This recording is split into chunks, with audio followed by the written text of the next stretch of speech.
Well, I'm with Christian Bartier, who's the Executive Vice President for Business Operations and Strategy at NBC Universal. And we're talking about breaking down planning silos and the impact that can have on TV. So first of all, thank you for joining us, Christian. Glad to be here. Thanks for having me. Now, I know One Platform is a kind of a very important project at NBCU, and it kind of encapsulates your vision for where TV needs to go. So just, explain what it is and the problem that you're trying to solve. It does. I think that's a fair point. So I always start from the perspective of the consumer because the viewership migration that we're experiencing, not only in the United States, but really in all advertising marketplaces around the world, is what is driving a need both on the buy side and the sell side to look at the business of advertising within video, and certainly premium video, through a different lens. We have continued pressure on linear television. That's been the case and a fact in most mature advertising marketplaces for the past few years. We don't see that changing. And we also have a significant acceleration on the other side of the equation towards what originally was digital viewership, both on desktops and mobile devices, but now really is being driven by OTT and CTV viewing of long form and all sorts of linear and short form content. So you have these two massive consumer trends in viewership, and to a marketer, especially given the fact that 80% of, in our case, our digital viewership actually happens back on a television screen. For a marketer, the plumbing underneath and the planning and the how you activate your consumer messaging really should be no different. You want to be in front of the right audiences in the right context at the right time, yet we have made it as an industry incredibly complex, not necessarily all by choice, but in some cases by choice, to activate against that. So the idea behind One Platform is to make that significantly more easy and be able to reaggregate all of these consumer touch points that are on the one hand declining, on the other hand increasing, but in some total fragmenting, but actually driving sort of increased engagement with premium video. Make that easier, make it more automated, make it more data informed, make it more sophisticated, and therefore allow marketers and agencies alike to take more advantage of the reach and the engagement and the impact that we can ultimately drive through all of those touch points. So one analogy I've been making that we may get to in this interview as well is what Peacock, NBC's ad-supported OTT service, is to consumers. We want One Platform to be for marketers, right? If you think about Peacock, it's ultimately going to have the greatest content, both library and original and third party, in the most delightful and best consumer experience, available in a ubiquitous manner. And if you think about One Platform as an equivalent to that in serving, in this case, marketers, not consumers, we want all of our greatest content, all of our consumer reach and endpoints to be available in a platform that is delightful and easy to use and easy to execute against. And that's really the goal here. Okay, and it covers all your inventory and it's multi-screen, of course. I mean, you've been using the word transformational to describe the solution. I mean, just give us some very specific examples of, things that we used to do that we now do differently through One Platform. Well, in the US marketplace, and I know it's different in some other markets, the way that television in particular is still planned for and bought is very much in a silo of the linear television medium itself, the networks that constitute that linear television universe, and in many cases, the day parts, meaning the time of viewing, and the shows themselves.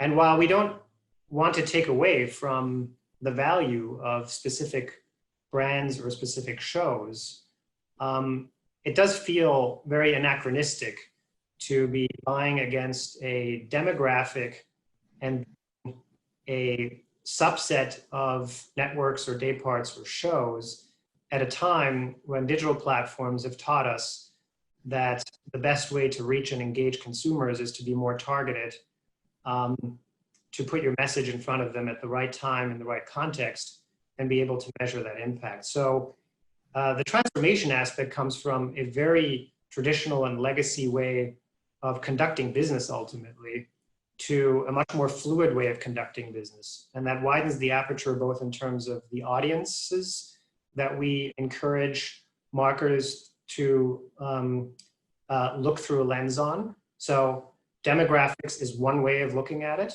but the core currency in the US business is the 18 to 49-year-old demographic.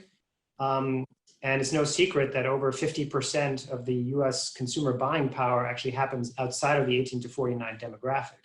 So if that's the case, then how could then possibly be the only or the vast majority of the currency that we're transacting on? So there's a shift in currency. There's also a shift in the liquidity of the inventory, as I mentioned. Instead of planning in silos and buying linear television, and even within that there are silos, and then buying digital platforms individually. One platform is bringing all of those together, and we have measurement frameworks that support that. We have planning and delivery platform components that bring that to life.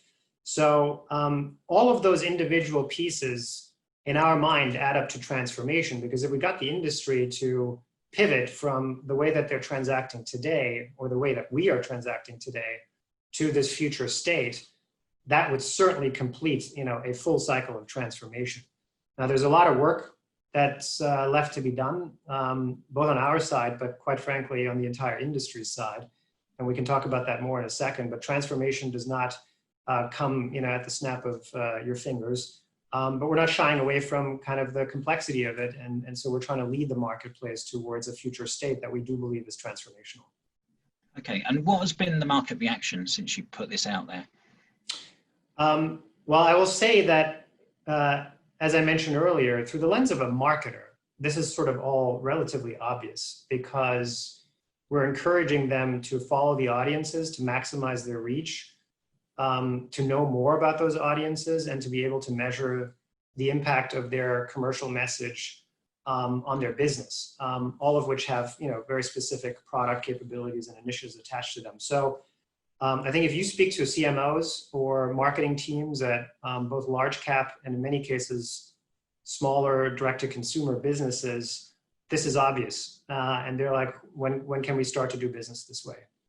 What ensues subsequently, I think, is that you have a whole set of intermediaries that ultimately are the custodians of the business, from strategy teams to planning teams to media teams to investment teams. And that's sort of the transformation I'm talking about. It takes all of those stakeholders, as well as third-party technology platforms, et cetera, to ultimately embrace this similar way of looking at the future and then changing how they do work on a day-to-day basis. And the incentives are not all aligned to do that today. So again, at the senior executive levels of the agencies, we see significant buy-in to this because, again, it's an obvious payoff if we conducted business in this way. And so what we're really engaged with in the marketplace now is knowing that getting from point A to point B is non-trivial. We are doing our part, but we're also engaging with clients and agencies to say, how can we help you, if there are in fact roadblocks, make those transitions in your own businesses and in your own platforms. There's a fair amount of partnership and interoperability involved whenever you talk about technology, and one platform is both a vision, but it's also a technology platform. And so a lot of the investments that we're making are around, everyone has their own view on what their platform should look like. A big part of ours is not to be monolithic and say, this is the only way that we can conduct business. It's meant to say, this will enable a way of conducting business, but it will be interoperable with how you look at enabling business. And that can be done these days because we have teams that are working on APIs. We have teams that are working on software development cycles that are significantly condensed from what prior chapters of this business look like. So we believe we can actually make meaningful progress and drive market adoption, given that, back to your question, it starts with sort of a yes, this is obvious. Now, how do we do this? Okay, and I know, you know, TV has to do this, but if we unify linear and digital, are we simply protecting the budget that we already have, or can we actually bring new money into TV by doing this?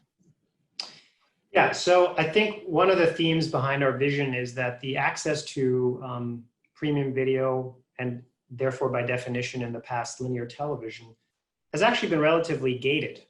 And why is that? Well, it's been a broadcast model because all audiences tuned into a certain network at a certain time are viewing the same commercial message, and those audiences have been massive. So the accessibility to those audiences has a high bar, right? There's a high cost of entry for you as a marketer. And what we feel is that if you democratize the access to those audiences, and the only way to do that actually is to have a complete digitization of video consumption, so that every consumer endpoint, every marketer impression that I may serve on any platform and any content is individually sort of available, right? It's impression based, much like any other digital platform would operate. When I do that, I reduce an incredible amount of inefficiency and waste, both for marketers that are looking to reach specific audiences and may be reaching audiences that don't fall within that level of specificity as a result of the broadcast model, but also for programmers and sellers of advertising, because we have a greater degree of access to manage yield against that inventory. And so to your question, the democratization of that access to these audiences, in our mind, lowers the bar of entry. And initiatives that we've been working on for the past year or so is to really bring in direct-to-consumer businesses and startup businesses that benefit inherently from getting their products in front of, you know, more scaled audiences than they might otherwise be able to reach, but they haven't been able to do so because of this high cost of entry. And we're seeing a lot of take up there, and at the same time, a challenge to then be able to demonstrate that impact back to whichever brand we might be talking about in a closed loop cycle. And that's where we get into attribution and measurement of ROI, and again, interoperability in terms of our exposure to how a D2C marketer might be measuring impact on either subscriptions or commercial sales of their products, et cetera. So ultimately, I believe this opens more opportunity for more marketers to be able to reach our audiences than it ever has before. Okay, and I mean, just talk us through the different campaign strategies that an advertiser can now use across all screens through the one platform, because there is a sort of, you know, there's a choice obviously, and you can sort of make a fairly seamless continuum of different strategies. I mean, just talk us through that. Yeah, so we look at it through the lens of sort of 4 overarching ways of activating against those audiences, as you just said. And they kind of go from broad to more narrow, depending. So one of those buckets is broad reach audiences, where you're engaged with mass market, large cap advertisers that are looking to reach pretty much you know, the mass market audience of any given market, in our case, the US. And you can activate those against our entire linear and digital portfolio, much like you would on digital platforms, where often demographic targeting is not part of, you know, of the base campaign. So in our case, that's reaching 18+ audiences across platforms. That's what we call our broad reach audience bucket. We certainly have the ability to do demographic targets as well, but what we're encouraging marketers to understand is that maximizing their reach against those demographic buckets, if it's 18 to 49-year-olds or 18 to 34-year-olds or women 25 to 54, should occur across the entire portfolio opportunity, rather than saying I need to reach 18 to 49-year-olds and I need to reach them in XYZ positions, because that limits the opportunity in a more fragmented world, obviously. We're actually stealing a page out of our partners at Sky, Sky's book in this case, where in the UK marketplace and certainly in Sky's business, most of the demographic targeting or demographic campaign flighting happens across all of Sky's networks. Yet in the US marketplace, that has not sort of taken shape at scale yet. So that's a big part. Yes, you can reach demographic audiences, but you need to activate them across the entirety of what we're referring to as one platform. Then for years, we've been investing in what people generally refer to as advanced audiences, which is really a more targeted way of adding criteria and attributes on top of demographics. Those can be commercial in nature, they can be psychographic in nature, they can be bring your own data in terms of customers, and that's where we see most of the uptake. Actually, more sophisticated marketers are bringing their CRM databases and they're looking to create custom matches to say, I want to activate against these audiences on your networks and your digital properties. So there's an advanced audience bucket that we both create segments for and then we optimize campaigns against. And then finally, there is, of course, huge resonance in marketers' messages with sponsorship-driven media activation, whether those are in live events, in sports, whether they are red carpet moments. NBC Universal has a whole set of far-reaching events, both sports, entertainment, news, etc.